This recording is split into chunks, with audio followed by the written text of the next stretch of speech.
All right, Pops, leasing a car is terribly complex, but you have come up with, thank you very much, 3 golden rules. We got 2 bonus extra ones at the end there. 3 golden rules, folks. 3 golden rules to make sure you get a fair deal when you lease a car. Let's just give them out up front, and then we'll dive into them more deeply. Number 1, don't talk about monthly payment. Number 2, no money down. And number 3, no extended warranties on your lease contract. Let's break down each of these 3, Dad. Number 1, don't talk about monthly payment. Why is that your first golden rule to a fair lease? Because what you want to discuss when you're leasing the vehicle is what the selling price of that vehicle will be to the lease company. That's what's going to help determine your monthly payment. So you want to discuss a discount from MSRP on that vehicle. So don't concern yourself so much with the monthly payment up front. Talk about how much are you going to sell me the car for? What is the discounted price of the vehicle to the lease company going to be? And that is similar to when you negotiate the out-the-door price. When you're purchasing a vehicle, you have to negotiate the selling price. Exactly. If you don't, and you talk about a monthly payment, that just becomes a variable that, then the dealership can make sure they're always going to hit that $500 payment you want while manipulating the other factors of a lease, which can get complex. They can modify the money factor. They could modify They can't really modify the residual value, but they could modify the terms of the lease to make sure that you hit a payment that you like. That could influence the residual value. So there are things that you can do on a lease contract to always make sure you're at a payment goal. Mm-hmm. And that's why instead you talk about the selling price. Yes, you always want to concentrate on the selling price, damn it. No money down. That is your second rule for leasing. Why?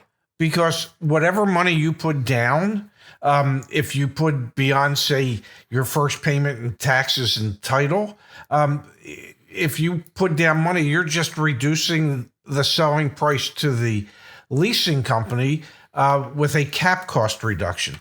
And if your vehicle gets totaled, if anything were to happen to it and the insurance company declared it a total loss, all that money's gone. You never get any of that money back. Does that mean, though, I want to be very clear, does that mean that you don't put any sales tax down or pay the fees or things like that, the acquisition fee, or do you roll all those into your lease as well? Because sometimes there's confusion here. Yeah, when I lease a vehicle, and I've been leasing vehicles for years, I put 0 down. Absolutely, I roll all the fees. So the day you go to pick it up, you don't spend $1. I roll all the fees into the monthly lease payment.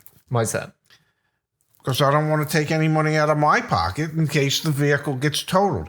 Most leases include gap insurance. So if the vehicle gets totaled, the difference between what your insurance company will pay as a value of that vehicle and what is still owed to the lease company will be covered by the gap insurance. I don't need to have my money tied up in that. Gotcha. So the day that you go to sign your paperwork or you're starting to talk to a salesperson or a sales manager about a lease, you should say $0 down. I want to roll everything in. Zero drive-offs. Zero drive-off. Nothing down. Not a penny. Roll everything in. Now, most people, they're going to convince you, well, you want to at least put your first payment down, or you might want to put your first payment and title and registration down. And ultimately, what they're trying to do is they're trying to get you to put money down to lower the payment to get you to the payment that you want to be at. But remember, you want to negotiate the selling price first before you bother with payments. That's such a good point, because we see these ads on television for, at least as low as $299 a month. And then in the small print, you got to put like $5,000 down. Well, in the small print, it might say $39.95 down plus tax, title, and license. And your first payment. And so all of a sudden, $39.95 becomes $5,000 down. But the $39.95, remember, for every $1,000 on a lease that you put down, if it's on a 3-year lease, it impacts the payment approximately $30 a month. So if they're asking for $4,000 down up front plus fees, $120. Well, that's $120 in payment right there. They know what they're doing. So just to be very, very, very clear, you can and you should strive, if you plan to lease, to put $0 down, $0 drive off. If they pressure you or suggest you should at least be putting the fees and the sales tax, say no. you can do a $0 drive off. And that is essentially like your base payment for the lease. Anything else you do to put money down would just be reducing that monthly payment. But understand that there's no benefit to you for doing that because, God forbid, the vehicle is totaled.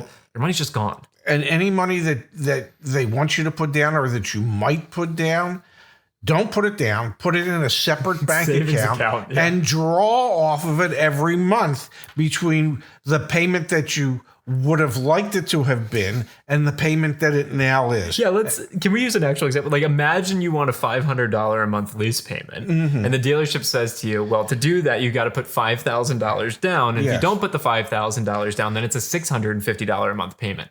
Just take that $5,000 and put it in a high yield savings account, and every single month just draw out $150. Yes. But have a $650 car payment. Yes. All right, that's rule number 2. The third golden rule to make sure you get a fair deal when you lease, Dad. Yes. Say no to extended warranties. Yes. I mean, there's really, if you're leasing a vehicle for 3 years and it's a brand new vehicle and it has a 3-year, 36,000 mile warranty and you're leasing it allowing 12,000 miles a year, why do you need an extended warranty?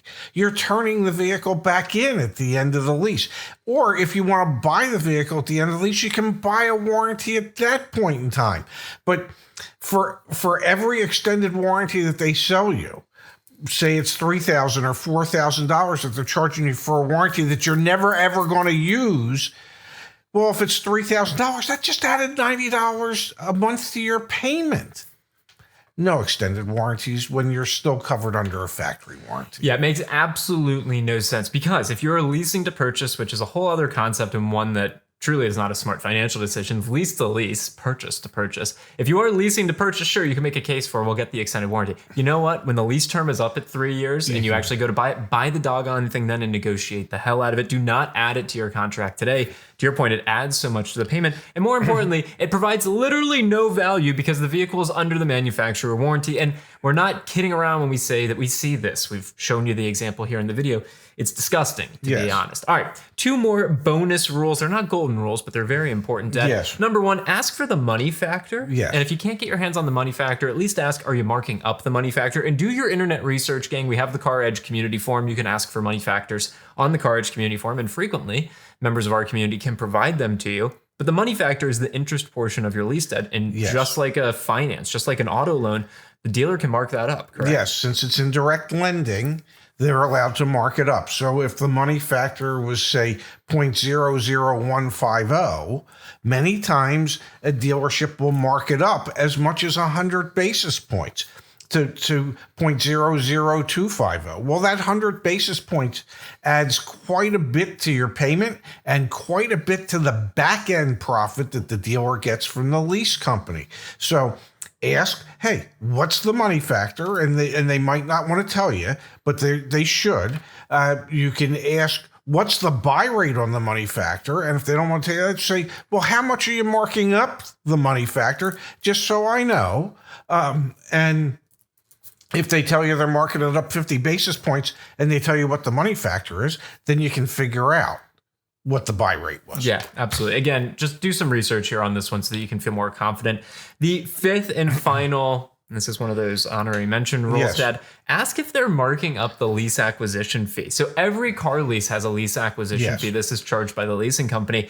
However, dealers are allowed to mark that up, and frequently they do, only typically by a couple $100s, but it all adds up, and it is a totally fair question for you to ask. And the reason dealers mark it up is because they get to participate in that markup. They get a percentage of that markup from the lease company. So it's just additional profit for the dealer. So many dealers will, if the maximum they might be allowed to mark it up is $200, so many dealers will mark up the lease acquisition fee, that $200, and they participate in the extra profit from that. So it's totally fine to ask, hey, are you marking up the lease acquisition fee? And would you mind not for my contract? That is a totally appropriate thing to ask for. Will every dealer do it? Definitely not. Yep. Does it show that you understand what the hell's going on? Absolutely. Yeah, better than most. Better than probably the salesperson. Yeah, more than likely. All right, Pups, thank you for your golden rules for leasing. I will mention back at CarEdge.com, we have a bunch of guides on leasing. So please check some of the links in the description or just Google search CarEdge space leasing, and you'll find all the various resources that either you've written, I've written, or members of our team have put together. and they're free. Free. And as I like to say, if it is for free, it is for me. So make it free for you as well.